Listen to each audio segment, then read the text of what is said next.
both also have tools to work with. Edok on the Kalea, Keyboy on the Gatot. I guess we'll see exactly who comes out on top here, considering we're at match point for the Sky Kings. If they do want to make that bold statement, if they do want to continue on here at MPL ID Season 16 on a win streak. Let's get straight into the Land of Dawn. Game number 2 between RRQ and ONIC. Here we go, folks. Who's it gonna be? Leave it in the chat right now. Spam who you think's gonna win, ONIC or RRQ. Especially in the mid lane here. Let's see the duel between the mages and the roam as well. It's gonna be so important in deciding who actually gets a bit of ahead. Seems like for now it's still even, but you're seeing the aggression now in the current meta. Always everyone getting low in the early game. Rotations here as well from both of these teams. Equal trades, great spam ability from both of the mid laners, which is interesting to see. I think are emblems going to be the main difference maker here? Well, it'll be a difference maker per se, but put yourself together for Edok, for more making tools. RRQ are gonna really need that. Tenacity by Rin, so he now for once respects the potential to get dove on by the side of ONIC. But it looks like ONIC are still going to focus more on, the rotations, as we do see the sub-emblems from Sans, the sub-emblems from Keyboy as well. Technically, we are seeing rotations from Keyboy here towards the top side of the map. They're gonna contest for the gold, but that's about it. No big rotation for picks just yet. Both teams playing it safe. I think you're really gonna see a lot of action start up towards the first turtle fight. Both teams really want a big ultimate play, so keep your eyes open for the lane, right, for the most part. Who gets that level 4 first? Who's in position to try and go for a punish first? Good move by Toy there. That's the trade, but the regen comes in, so Skylar ends up still winning it. Mid lane Prio going to be the name of the game here as we get into Turtle 1, and it's RRQ first. Holding on to the turtle. Let's see, Keyboy walking up, Sans. Holding on to the airstrike. Keyboy gets a taunt down, but Diamond is able to go for it. That's going to be the real world relation. Locking Ludpi, but he gets a dark wave. Mountain Chakra coming in as Ludpi survives with the Infernal Pursuit. Zunesh claims the turtle, and SOD landing. But it's a kill for a turtle, and that's it. So who's it worth it for, Arashi? I think it's pretty even, honestly. And RRQ are doing this thing again where they're basically sacrificing Dyron for pressure, right? To kind of zone, to push away ONIC. And it's working, but I feel like they should also calculate a bit more. Could be a solo! What a dash from Kai! Gets out just in time. Sans, though, pops in for the airstrike and will lose out on a whole lot as Dyron walks up and baits out the Purify. Also, did you see the audience prediction by GoPay? 70% for ONIC or something like that? That's... Where's the kingdom at? I'm so surprised. But meanwhile, we do see Rins and Edok now looking for a trade onto Skylar. The Purify out and a kill under the turret for Skylar! Oh no, RRQ! That was not according to plan here. Oh, wait a second. That was also not according to plan, but it is all according to ONIC's grand plan. Skylar in the bottom lane, Zunesh looking to play again. The RWM comes in, Skylar walks in, pops his Mod Force and turns it around on him. Revitalize coming down, Skylar able to survive just barely, and Zunesh, no quad shadow to lean on, gets slain by Kai. The SOD doesn't land, and in the mid lane, Sans putting the pressure down on Edok, gets help from Ludpi. There's a lot of forced plays here from the side of RRQ. The Tsunami Slam out to Skylar, knowing that he is on the Purify, I feel like unless you know for a fact that that Purify is down, there was no point in going for a play like that. And then afterwards as well, ONIC just keep catching them off guard, and they are just better with the calculations. Yeah, that was outplay after outplay, I do believe, from ONIC, and RRQ are now falling quite behind. 2,000 at the moment. It looks like Edok will be the first to arrive to the scene of the second neutral objective of the game, but With Kyrie still stuck. Oh, Dyron, does he want to go for something? He's looking for the zone. That's information given. Wait a second. Oh my god, what a dark wave over to Zunesh. He's out of it. Enoch's taken down as well. Zunesh, what? Walks back up, gets taken down by Keyboy.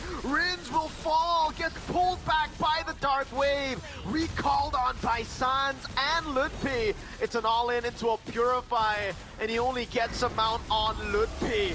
Dyra now all alone. Turtle gonna be falling to Kai as Lutpi looks to dive in. Mountain Shocker used a dive to get Kai a killing spree. 4-4-1 trade plus ONIC pick up the neutral objective, and it looks like they are going to be able to pick up a tower as well. Arashi, what's going on with RRQ in the 5th minute of this game? They just split apart, dude. They are not ready whatsoever for whatever ONIC are trying to do. Once again here, another attempt for a pickup. Only onto Keyboy though. Not enough damage. Oh boy. It's just really, really tough for RRQ. They're slowly falling behind. And again, they have the Tsunami Slam, but they don't really have anything to kind of supplement that threat. So you can see ONIC, they're just walking up.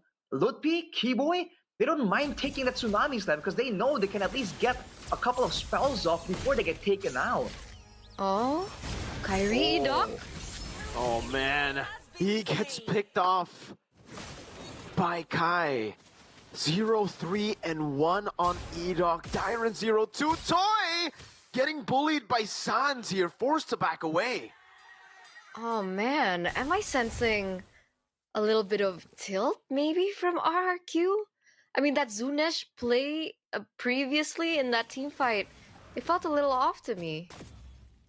I think since ONIC has escaped with their lives barely multiple times, Zunesh felt pressured there to kind of add on a bit of damage, you know, one more shuriken cast, right? But unfortunately, he gets tagged with damage. So the fact that ONIC have been so clean with the calculations is forcing RRQ to kind of overcommit just a little bit because they're concerned that, you know, ONIC are gonna walk away unscathed yet again. Okay, but at least we do see that Zunesh gets a trade in the tower up top. So something is anything at this point in time with this 5,000 gold lead now for ONIC. The turtle is now up once again. You can see that Lutpi, Keyboy, and Skylar are all in position. A little bit of zoning coming from Keyboy, opening up the map. Edoc, will he be able to make this play happen? I don't think so. I think at this point, even if it makes a play, it becomes good for ONIC. You look for anyone to pick off, and AOG comes your way. If you go got the catcha, you're gonna lose out. Dyron JCC with a Mountain Shocker. Keyboy in the back line with a taunt, gets 3 members. No, just 2. Tsunami Slam brings him back, but Keyboy just AOG's out of there. And it's ONIC with yet another win as Toy will get the turret up top. Rins actually secures the purple buff, so it's a bit of recovery for RRQ. Still not ideal though. Zunesh falling ever so slowly behind. And you can see it again, ONIC, they're not concerned about the big ultimates, the pick-up threat from ONIC, from RRQ at all. So it's allowing them to play and do something like this. Lutpi again with a dark wave on 2, right into the Mountain Shocker for Kai. Sans is flying by with the signature recalls, and Zunesh can't even land the quad shadow on him. The layering of skills has just been so expensive for ONIC, and it really reflects their synergy and their chemistry that they have in the game. Skylar now is a little bit alone, isolated here. Edoc and Zunesh are there, but Lutpi, Keyboy, and Sans very quick, perhaps looking for something.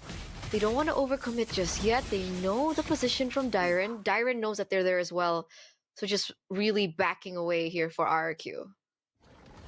Skylar just completed the Enchanted Talisman as well. So not going for a Starlium, not really having as much burst, but he has spammability and cooldown on his side.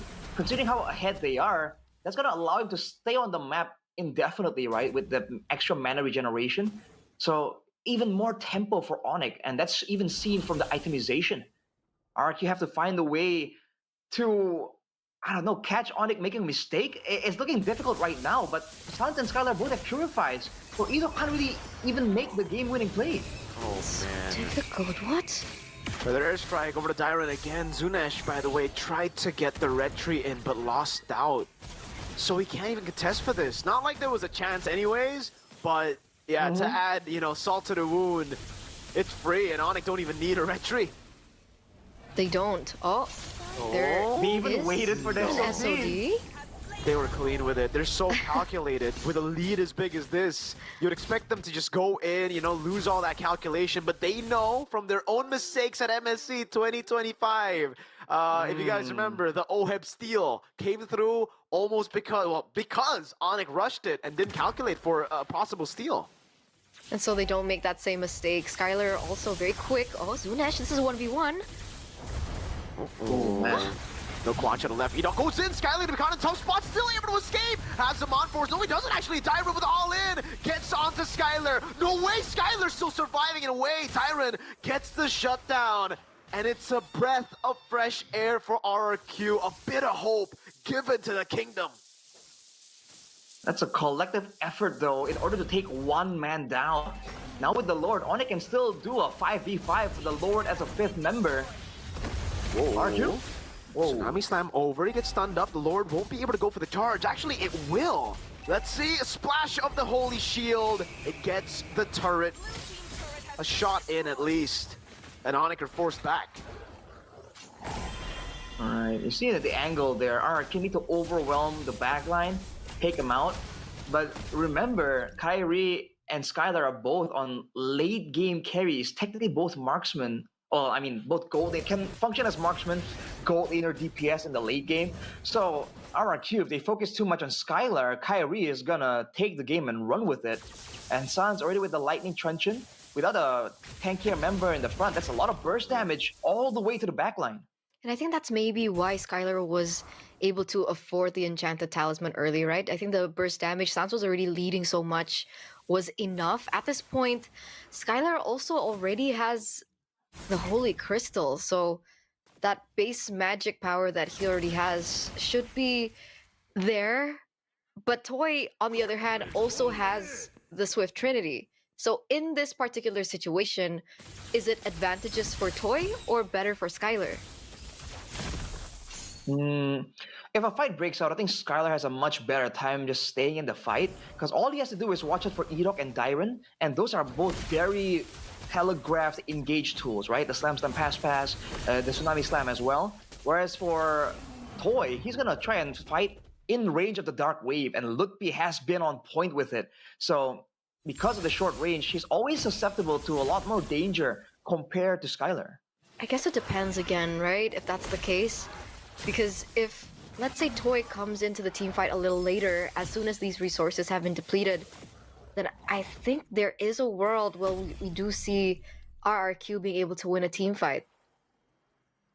Okay. I think it is possible, but again, at this point, ONIC are just playing so calculated, even when they have this lead. So they need to wait for some kind of overextension, some kind of mistake.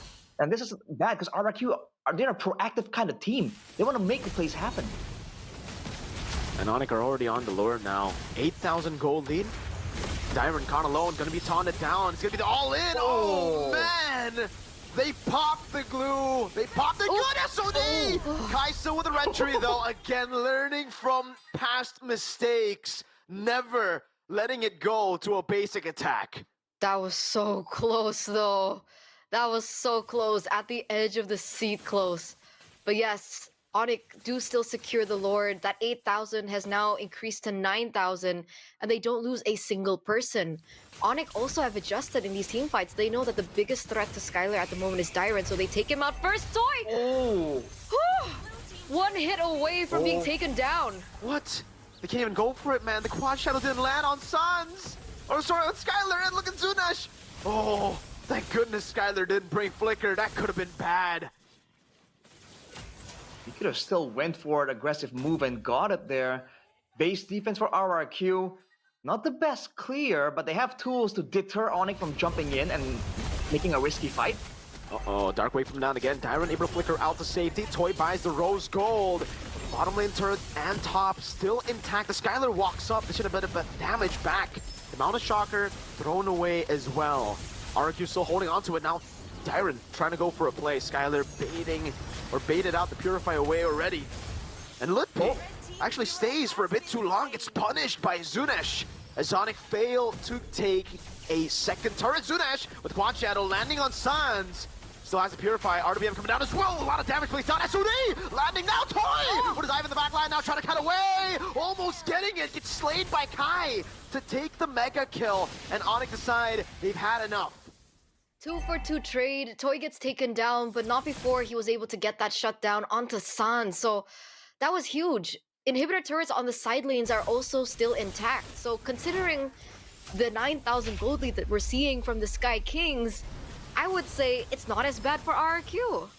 And it started here. If you take a look at the replay by the official tournament smartphone, the Samsung Galaxy series, with Lutfi overextending, and then Sans caught lacking a little bit. Great shutdown. And Toy immediately jumps on the chance. It doesn't even matter if he trades his life for it. And with that gold, hopefully RRQ can try and find something here. 9k gold lead still though. And again, unless RRQ shut down multiple of the carries in the backline, with 9k gold of an advantage, Skylar and Kyrie and even Sans to a degree can carry a team fight. Lantern for Skylar. As we get into the later portions of the game though, this gold lead will really start to get relevant. It's all about how they get the far lane control, and fortunately for RRQ, they still have a shot because there's no base turret taken down on the side, which means they can constantly still play with the far lane, but they've got to deal with it constantly still. It's very low, the base turrets in the side lanes. Keyboy could very easily, if it's poked down a bit more, walk up and get the hit to take it down. And it's actually Keyboy who's sent to deal with it because he has an AOG. On the other side though, RRQ, they do have a Moskov. They can play that split push angle. Look at Keyboy though, wait. Oh, he got the taunt! No way! Feather airstrike almost catching Toy. And they baited out the rose gold. A flicker out from Toy with just the feathered airstrike. Now the mountain shot coming down. Oh, look at gets the passive in on Zunesh. The AOG lands on Edok. Keyboy gonna be taken down here. Oh, still able to survive for a bit longer. Ends up being mounted down. Toy, no flicker in. Sans the walk up gets the kill. The RWM failing to get another as Kai walks up, getting pinned down, has the mortality. Lutfi over to Dyron, tries his best to survive, flickers in, but gets torn down by Skylar on the Harith. And now it's just Rins and Edok, the duo from Aceh. Can they do it? Kai popping around the shocker. Skylar walks up. Edok looks for the tsunami slam, gets purified out of it and won't be able to do it. No minions though. That's an mortality pop. Lutfi taken down as well. Kai walking away as Rins looks for the attack again. ONIC forced to back. Rins and Edok able to defend. Almost an end angle there for the Sky Kings, 2-0ing RRQ. But the fact of the matter is, without the minions, they were unable to look for it. Kyrie's caught a little bit low, so it looks like Skylar is the one to be sent in. That's an SOD landing. Do they gonna go for a Zunesh steal? Oh, Toy has already used the SOD. The feather airstrike is baited out. Zunesh is looking for the play. The RWM comes down. They're going to force it now. Direction battle. Zunesh wins it. Pops in the shadow kill, but doesn't have the quad shadow, so he's as good as dead. But he's done the deed, the job for RRQ. No way. The clutch play from Zunesh there. ONIC even stopped hitting the Lord. Wanted to deny it for sure away from the potential 50-50, but Zunesh and Rins together got enough damage, got it away. But look at Sans now, still so deep behind enemy lines. RRQ won't be able to push or get any objectives, but they have bought precious time here if they really want to try and go for the geekable angle. Remember, it was almost a 10,000 gold lead for ONIC. And we're stuck here in 18 minutes. ONIC unable to look for a close angle. Zunesh buying amazing time. That's the feather airstrike opened up. The tower finally does go down, but it's on the same side to the next time that Lord is going to be spawning. And plus, exactly, Toy gets a tower in the bottom side of the map. He's doing work, man. A whole lot of work. It really comes down to Toy if they want to win this game, and Toy has been quite phenomenal, having to force ONIC to make creative flanks to actually deal with him. But you see ONIC still adjust, still find a way to kind of solve the issue here. With the Moskov able to split push again, I wonder if ONIC are going to set up a trap, because we've seen that happen when RRQ are maybe relying on the far lane a bit too much. Huh? Would be? Okay. Hold up. Good flicker from Wow. Rins. Great reaction. Pops it out of him. Looks for an engage, but Sans takes him out. Oh no! A bit too aggressive on the RWM. Skylar looking for the damage against Zunesh. The Wishing Lantern on him. The AOG locks Edok down for the taunt as well. He gets out with the flicker though, however, and it ends up being 1-4-0. And thankfully for RRQ, there's no Lord to capitalize on. Yeah, not just yet. You can see that Sans also picks up the Holy Crystal there, so they're going a lot more aggro than they already are, more damage for Sans. So Rins really has to be careful. Otherwise, something similar might happen. It looks like ONIC are still on it. Looking for a trade there in the bottom side of the map. They're pushing in. Do they want to commit to this Good peek. push? Oh, way too aggressive, but the Feather Airstrike does a lot of damage to the back. An Immortality by Edok, but the Mountain Shocker with the Synchro Fission is too much for them to deal with. Iron shot down by Kai, who gets a double on RWM a bit too early, out of bounds. Now a taunt over, buys the Immortality in time. His Immortality pop, Toy trying his best to turn things around, but look at Skylar and Sans. An Immortality buy for Sans. Skylar tagging it up, almost the kill onto the fountain, and Skylar gets the job done. ONIC, despite a shaky late game, will celebrate on the corpses of RRQ HOSHI. Look at the celebration coming in the gaming house. Kyrie and his expressions.